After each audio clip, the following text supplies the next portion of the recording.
បាទសួស្តីអឺថ្ងៃនេះខ្ញុំឆ្លៀតមកប្រាទៀតហើយ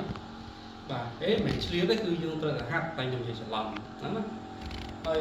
អានេះខ្ញុំកំពុងដើរ Airwalk មិនសិន Airwalk ណាអាហ្នឹងដូចជាជំហានយើងដើរប្រចាំថ្ងៃអញ្ចឹងជាមធ្យមមនុស្សយើងគេឲ្យយើងដើរ5000ជំហានឬក៏6000ជំហានណាជាមធ្យមហើយបើយើងបូកទាំងកីឡាទៀតបាន5000ជំហានបូកពីលើទៅវាបាន10000ជំហានណាអញ្ចឹងសុខភាពយើងគឺវាល្អបាទ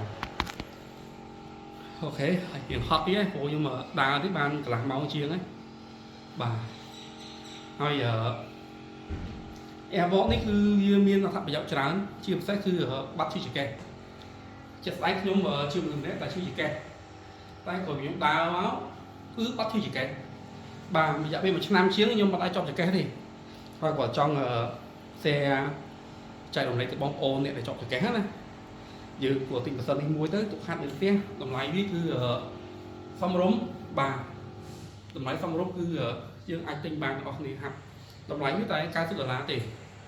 ហើយថតនេះមិនមែនប្រម៉ូទអីឲ្យគេទេហើយក៏មិនមែនជាអ្នកកីឡាដែរអូសំទោសមិនមែនជាអ្នកលក់សម្រាប់កីឡាទេតែចង់ចែករំលែកទៅបងប្អូនណាអ្នកជិះចង្កេះ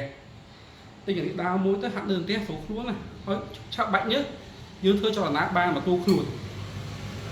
ហើយជាពិសេសនោះគឺយើងបាត់ឈឺចង្កេះបាត់មែនណាហ្នឹងហើយខ្ញុំពីមុនវាចង្កេះឡើងវិខ្លួនឡើងចេញអក្សរ L ណាបាទឥឡូវតាំងខ្ញុំដើរ Airwalk មួយឆ្នាំជាងនេះបាត់ឈឺចង្កេះលីងហ្មង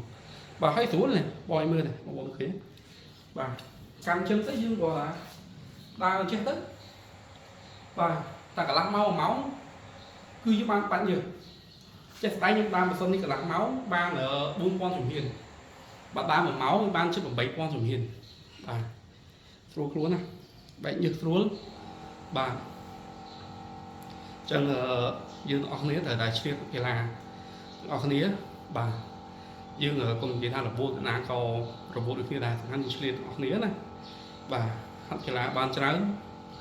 គឺសុខភាពយើងល្អកាលហ្នឹងអូខេបាទអរគុណច្រើនបាយបាយ